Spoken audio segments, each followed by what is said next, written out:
হযরত সাইয়েদনা আবু হুরায়রা রাদিয়াল্লাহু তাআলা আনহু থেকে বর্ণিত, রাসূল করিম সাল্লাল্লাহু আলাইহি সাল্লাম ইরশাদ করেছেন, রমজানের রোজার পর মুহররমের রোজা উত্তম, আর ফরজ নামাজের পর সালাতুল লাইল হচ্ছে উত্তম নামাজ, অর্থাৎ রাতের নফল নামাজ। সহিহ মুসলিম 591 পৃষ্ঠা, হাদিস নম্বর 1163। نحمده ونصلي ونسلم على حبيبه الكريم وعلى آله وأصحابه أجمعين. أما بعد فأعوذ بالله من الشيطان الرجيم ببركة بسم الله الرحمن الرحيم. إن عدة الشهور عند الله 12 شهرا في كتاب الله يوم خلق السماوات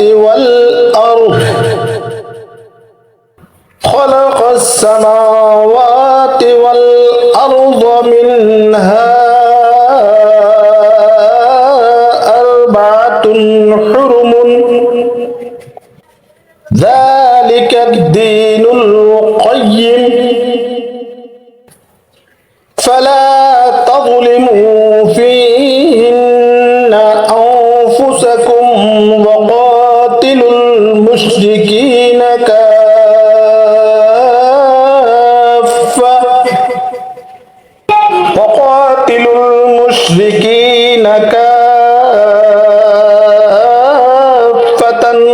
كما يقاتلونكم كافة واعلموا أن الله مع المتقين. নিশ্চয়ই মাসগুলোর সংখ্যা আল্লাহ রাব্বুল আলামিনের নিকট 12 মাস। আল্লাহ রাব্বুল আলামিন কিতাবের মধ্যে যখন থেকে তিনি আসমান জমিন সৃষ্টি করেছেন, তোর মধ্যে 4টা সম্মানিত, এটা সোজা দিন। সুতরাং এই মাসগুলোর মধ্যে নিজেদের আত্মাগুলোর উপর জুলুম করো না এবং মুশরিকদের বিরুদ্ধে সর্বদা যুদ্ধ করো, যেমনিভাবে তারা তোমাদের বিরুদ্ধে সর্বদা যুদ্ধে লিপ্ত। এবং জেনে রেখো যে আল্লাহ রাব্বুল আলামিন খোদা বিরুদ্ধের সাথে আছেন। আসসালামু আলাইকুম ওয়া রাহমাতুল্লাহি ওয়া বারাকাতুহু। Welcome to learn Quran and Fiqh. মুহররমুল হারাম, মুহররম মাস ইসলামী বছর মুহররম মাস দ্বারা শুরু হয়। এটা অনেক গুরুত্বপূর্ণ ও বরকতময় মাস, যেটা আমাদেরকে ধৈর্য ও ত্যাগের শিক্ষা দেয়। এই মুবারক মাসে ইবাদত করা ও রোজা রাখার ব্যাপারে অসংখ্য ফজিলতের কথা বর্ণিত রয়েছে। এছাড়াও এ মাসেই আশুরার দিন, যা নিজস্ব বৈশিষ্ট্যমণ্ডিত। মাহে রমজানের পর উত্তম রোজা, রমজানের পর উত্তম রোজা। হযরত সাইয়েদনা আবু হুরায়রা রাদিয়াল্লাহু তাআলা আনহু থেকে বর্ণিত, রাসূল করিম সাল্লাল্লাহু আলাইহি সাল্লাম ইরশাদ করেছেন, রমজানের রোজার পর মুহররমের রোজা উত্তম, আর ফরজ নামাজের পর সালাতুল লাইল হচ্ছে উত্তম নামাজ, অর্থাৎ রাতের নফল নামাজ। সহিহ মুসলিম 591 পৃষ্ঠা, হাদিস নম্বর 1163। এক মাসের রোজার সমান। আকায়ে নামদার তাজদার মদিনা হযরত মুহাম্মদ মুস্তাফা সাল্লাল্লাহু আলাইহি সাল্লাম ইরশাদ করেছেন, মুহররমের প্রতিদিনের রোজা এক মাসের রোজার সমান। আল মুজামুস সাগীর লিত্তাবারানী, দ্বিতীয় খণ্ড 71 পৃষ্ঠা। আশুরার দিন সংঘটিত 25টি গুরুত্বপূর্ণ ঘটনাবলী। এক নম্বরে আছে 10ই মুহররমুল হারাম, আশুরার দিন হযরত আদম আলাইহিস সালামের তওবা কবুল করা হয়েছে। দ্বিতীয় নম্বরে এই দিন আদম আলাইহিস সালামকে সৃষ্টি করা হয়েছে। তৃতীয় নম্বরে এই দিন তাকে জান্নাতে প্রবেশ করানো হয়েছিল। চতুর্থ নম্বরে এই দিন আরশ, পঞ্চম নম্বরে কুরসি, ষষ্ঠ নম্বরে আসমান, সপ্তম নম্বরে জমিন, অষ্ট নম্বরে সূর্য, নবম নম্বরে চন্দ্র, 10 নম্বরে তারকা এবং 11 নম্বরে জান্নাত সৃষ্টি করা হয়েছে। 12 নম্বরে এই দিন হযরত ইব্রাহিম আলাইহিস সালাতু ওয়াস সালামকে সৃষ্টি করা হয়েছে। 13 নম্বরে এই আশুরার দিন হযরত ইব্রাহিম আলাইহিস সালাতু ওয়াস সালামকে আগুন থেকে মুক্তি দেওয়া হয়েছে।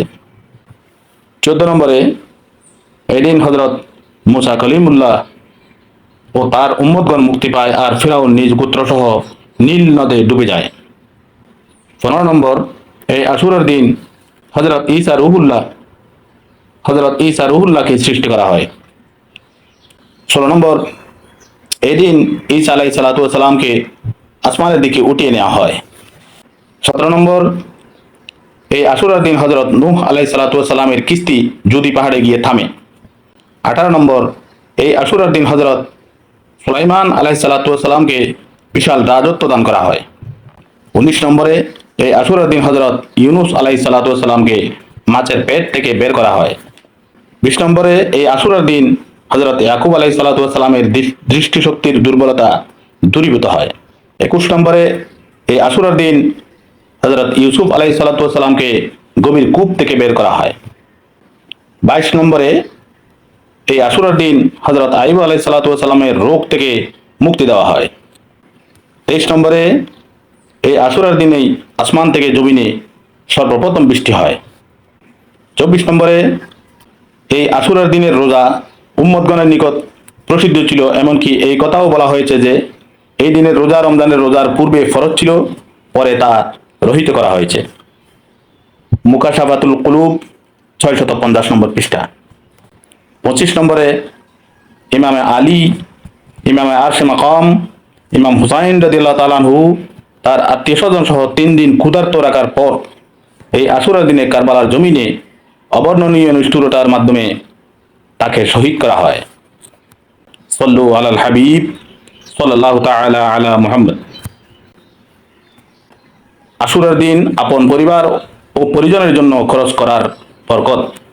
হযরত আব্দুল্লাহ ইবনে মাসউদ সাহাবী রাদিয়াল্লাহু তাআলা আনহু বলেন, নূরের পায়কর, সকল নবীদের সরওয়ার, দো জাহানের তাজেদার হুজুর পূর্ণ সাল্লাল্লাহু আলাইহি সাল্লাম ইরশাদ করেছেন, যে ব্যক্তি আশুরার দিন নিজের সন্তান সন্ততির পানাহারের জন্য খুব বেশি ব্যয় করবে তথা বেশি পরিমাণে খাবার দাবার তৈরি করে খুব পেট ভরে খাওয়াবে, তবে আল্লাহ রাব্বুল আলামিন সারা বছর তার রিজকে প্রশস্ততা ও বরকত দান করবেন।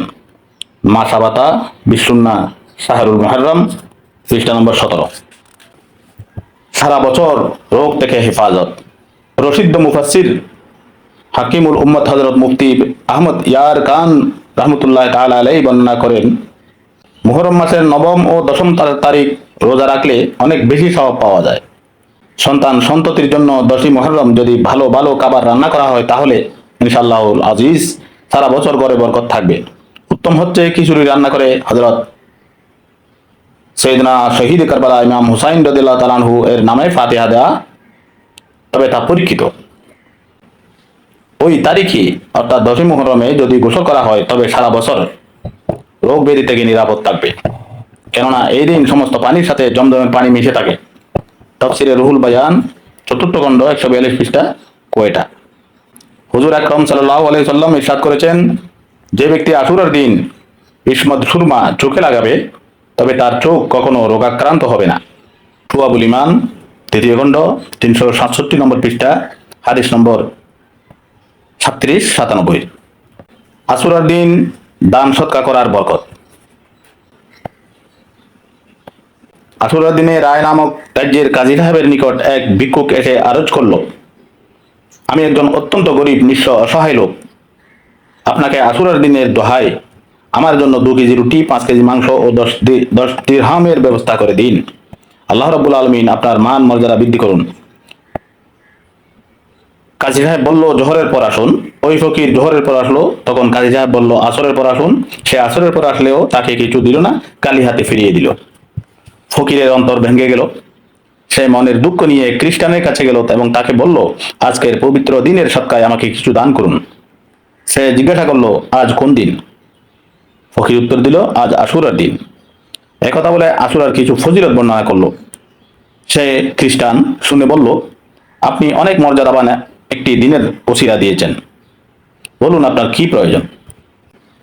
ফকির তাকেও আগের মতো প্রয়োজনের কথা বলল। সেই খ্রিস্টান তাকে 10 বস্তা গম, 100 কেজি মাংস ও 20টি দিরহাম দিয়ে বলল, এটা আপনার পরিবার পরিজনের জন্য সারা জীবন প্রতি মাসে ওই দিনের ফজিলত ও মাহাত্মের সৎকায় নির্ধারিত রইল। রাতে কাজী সাহেব স্বপ্নে দেখলো কেউ যেন বলছেন, দৃষ্টি উঠিয়ে দেখো। যখন দৃষ্টি উঠল তখন দুটি আলিশান অট্টালিকা দেখলো। একটি রৌপ্য ও স্বর্ণের ইট দ্বারা তৈরি আর একটি লাল ইয়াকুত পাথরের তৈরি। কাজী সাহেব জিজ্ঞাসা করলো, এই অট্টালিকা দুটি কার জন্য? উত্তর আসলো, তুমি যদি ফকিরের অভাব পূর্ণ করে দিতে তাহলে এটা তুমিই পেতে, কিন্তু তুমি তাকে বারবার ঘুরিয়েও কিছু দাওনি, এজন্য এখন এই অট্টালিকা দুইটি অমুক খ্রিস্টানের জন্য। কাজী সাহেব ঘুম থেকে উঠে খুবই অস্থির হয়ে গেল। সকালে ওই খ্রিস্টানের নিকট গেল এবং তাকে জিজ্ঞাসা করলো, কাল তুমি কোন নেকি করেছো? সে জিজ্ঞাসা করলো, আপনি কিভাবে জানলেন? তখন কাজী সাহেব তাকে স্বপ্নের কথা শোনালো এবং প্রস্তাব করলো, আমার কাছ থেকে 1 লক্ষ দিরহাম নিন এবং গতকালের নেকি আমার নিকট বিক্রি করে দিন। খ্রিস্টান বলল, আমি পৃথিবীর সমস্ত সম্পদের বিনিময়েও তা বিক্রি করব না। আল্লাহ রাব্বুল আলামিনের দয়া ও দান খুবই উত্তম, শুনে নিন, আমি মুসলমান হয়ে যাচ্ছি। একথা বলে তিনি পাঠ করে নিলেন, আশহাদু আল্লা ইলাহা ইল্লাল্লাহু ওয়া আশহাদু আন্না মুহাম্মাদান আবদুহু ওয়া রাসূলুহু। অর্থাৎ আমি সাক্ষ্য দিচ্ছি যে আল্লাহ ছাড়া কোনো মাবুদ নেই, আরো সাক্ষ্য দিচ্ছি যে হযরত মুহাম্মদ মুস্তাফা সাল্লাল্লাহু আলাইহি সাল্লাম তার বিশেষ বান্দা ও রাসূল।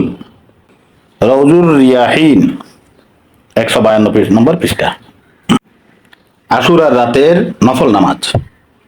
আশুরার রাতে 4 রাকাত নফল নামাজ এভাবে আদায় করবে যে প্রতি রাকাতে সূরা ফাতিহার পর আয়াতুল কুরসি একবার ও সূরা ইখলাস 3 বার করে পাঠ করবে এবং নামাজ শেষ করে 100 বার সূরা ইখলাস পাঠ করবে, তবে গুনাহ থেকে পবিত্র হয়ে যাবে এবং বেহেশতে অফুরন্ত নিয়ামত লাভ করবে। জান্নাতে জিওর 157 নম্বর পৃষ্ঠা। আশুরার রোজার 4টি ফজিলত।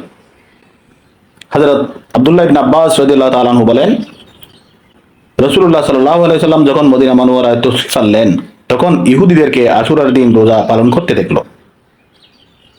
তখন নবী করিম সাল্লাল্লাহু আলাইহি সাল্লাম ইরশাদ করলেন, এটা কোন দিন যে তোমরা রোজা রেখেছো? আরজ করলো, এটি একটি মহান দিন যাতে হযরত মূসা আলাইহিস সালাম ও তার সম্প্রদায়কে আল্লাহ রাব্বুল আলামিন মুক্তি দিয়েছেন এবং ফিরআউন ও তার সম্প্রদায়কে ডুবিয়ে মেরেছেন। সুতরাং হযরত মূসা আলাইহিস সালাম কৃতজ্ঞতা স্বরূপ এই দিনের রোজা রেখেছেন, তাই আমরাও রোজা রাখি। নবী করিম সাল্লাল্লাহু আলাইহি সাল্লাম ইরশাদ করলেন, মূসা আলাইহিস সালামের সাথে একাত্মতা ঘোষণার ক্ষেত্রে তোমাদের তুলনায় আমরা বেশি হকদার ও অধিক নিকটবর্তী। তখন নবী করিম সাল্লাল্লাহু আলাইহি সাল্লাম নিজেও রোজা রাখলেন আর মুসলমানদেরকেও রোজা রাখার নির্দেশ দিলেন। দ্বিতীয় নম্বর ফজিলত, হযরত আব্দুল্লাহ ইবনে আব্বাস রাদিয়াল্লাহু তাআলা আনহু বলেন, আমি আল্লাহর প্রিয় হাবিব রাসূলুল্লাহ সাল্লাল্লাহু আলাইহি সাল্লামকে কোনো রোজাকে অন্য কোনো দিনের রোজার উপর প্রাধান্য দিতে দেখিনি, কিন্তু আশুরার দিনের ও রমজান মাসের রোজা ব্যতীত। সহিহ বুখারী প্রথম খণ্ড 657 নম্বর পৃষ্ঠা, হাদিস নম্বর 2006। তৃতীয় নম্বর ফজিলত, হুজুর আকরাম সাল্লাল্লাহু আলাইহি সাল্লাম ইরশাদ করেছেন, আশুরার দিনের রোজা রাখো আর তাতে ইহুদিদের বিরোধিতা করো, এর আগে বা পরে ও একদিনের রোজা রাখো। মুসনাদে ইমাম আহমদ প্রথম খণ্ড 518 পৃষ্ঠা, হাদিস নম্বর 2154। অর্থাৎ যখন আশুরার রোজা রাখবেন তখন সাথে সাথে নবম কিংবা একাদশ মুহররমের রোজাও রেখে নেওয়া উত্তম। হযরত আবু কাতাদা রাদিয়াল্লাহু তাআলা আনহু থেকে বর্ণিত, নবী করিম সাল্লাল্লাহু আলাইহি সাল্লাম ইরশাদ করেন, আল্লাহ রাব্বুল আলামিনের প্রতি আমার সুধারণা রয়েছে যে আশুরার রোজা 1 বছর আগের গুনাহকে নিশ্চিহ্ন করে দেয়। সহিহ মুসলিম 590 নম্বর পৃষ্ঠা, হাদিস নম্বর 1162। সম্মানিত দর্শক, আসুন আমরা আশুরার দিনের আমলসমূহ যথানিয়মে পালন করার চেষ্টা করি এবং আল্লাহর কাছে মাগফিরাত কামনা করি। ওয়া আখিরু দাওয়ানা আলহামদুলিল্লাহি রাব্বিল আলামিন। আসসালামু আলাইকুম ওয়া রাহমাতুল্লাহি ওয়া বারাকাতুহু।